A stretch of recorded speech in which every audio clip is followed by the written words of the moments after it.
하이 브라더 로드형이야.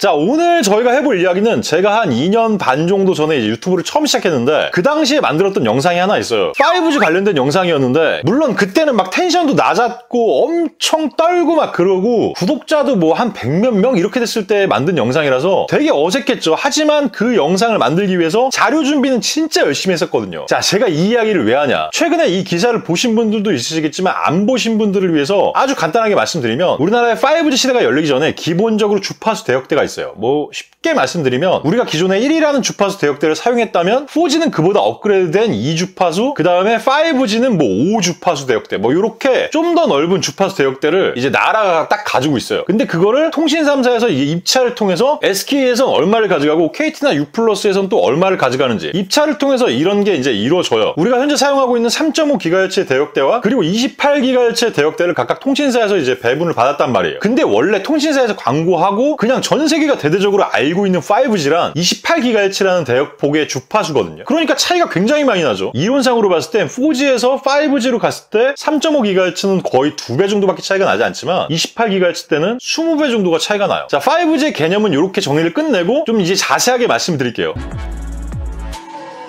자, 근데 5G 상용화가 벌써 4년 가까이 진행됐음에도 불구하고 이 통신사에서 기지국 같은 걸 계속 만들지 않는 거예요. 그 당시에 통신사에서 나라에 약속한 건 뭐냐면 빠른 시간 안에 28GHz 대역폭을 지원하는 기지국을 통신사별로 15,000개씩 짓기로 이렇게 약속을 한 거예요, 나라에. 근데 나라에서 가만히 보니까 얘네가 5G 요금을 계속 받고 있으면서 기지국도 안 짓고 뭔가 개발을 안 하고 있네. 그러니까 나라에서 이제 빡이 친 거죠. 야, 너네 주파수 내놔. 그렇게 해서 이제 박탈을 시킨 거예요. 정책 당국자로서 매우 강한 유감을 표명합니다. SK는 지금 약간 유보 상태고 KT와 U+는 박탈을 당했죠. 자, 그렇다고 해서 우리가 5G를 사용할 수 없냐? 그건 아니에요. 그러니까 28GHz 대가 완전 100% 완벽한 5G인데 우리가 2018년 12월 1일부터 현재까지 사용하고 있는 5G는 3.5GHz 대예요. 그러니까 뭐 누구나 다 알듯이 완벽한 5G가 아니고 약간 어정쩡한 그냥 완전 4G하고 별 차이 없는 뭐 그런 5G를 사용하고 있었어요. 그러니까 정부에서 박탈한 건 우리가 사용하고 있는 3.5GHz 대역대가 아니라 찐 5G인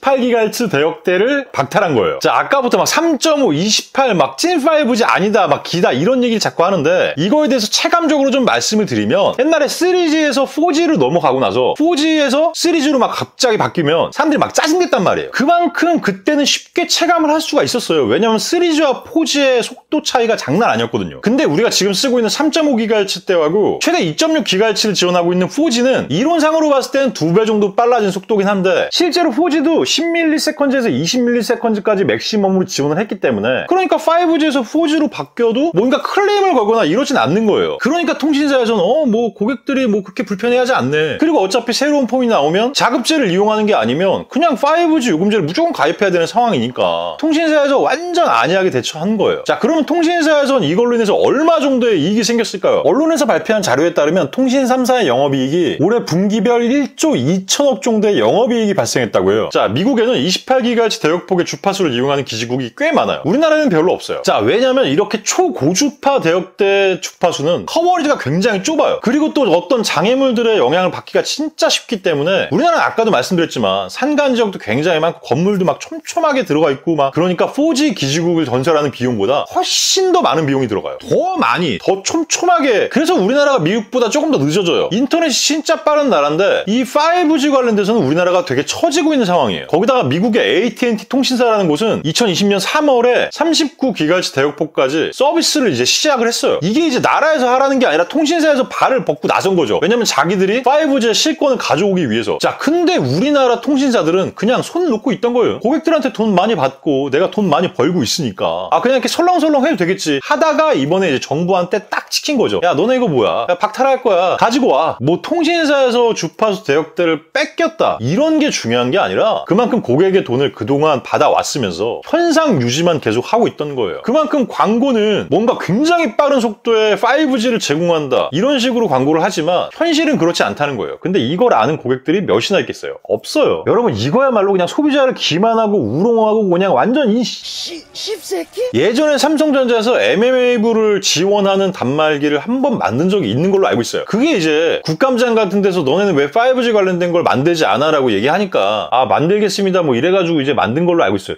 제가 알기로는 뭐 정확하지 않지만 S20 울트라 정도? 이 정도로 알고 있는데, 근데 그것도 제가 알기로는 한국 출시 모델에는 들어가지 않고 해외 출시 모델에만 들어간 걸로 알고 있어요. 그래서 이제 소비자들이 왜 MMAV가 아니라 서브6를 자꾸 지원하냐 뭐 이렇게 이야기를 하죠. 서브6가 3.5GHz고 MMAV가 28GHz니까. 자, 근데 그 이유가 이제 명확해졌죠. 통신사에서 서비스를 하지 않으니 우리가 거기에 돈을 더 들여서 칩을 넣어봐야 이게 이제 의미가 없다는 거죠. 그 이후에도 꾸준히 그걸 지원하는 통신 모뎀들이 AP에 탑재가 되고 있어요. 하지만 우리나라에선 통신사 자체에서 찐5G를 서비스할 마음 자체가 없기 때문에 우리는 그 5G 요금을 내고 맥시멈 고작 2배 빠른 거의 비슷한 이 5G를 쓰고 있는 거죠. 그냥 요금제만 쓰고 있다고 보시면 돼요. 최악인 거죠. 자, 오늘의 결론은 역시나 소비자들만 우롱당하는구나. 안타까운 현실이죠. 여기까지만 할게요. 저는 지금까지 슈퍼로더였습니다.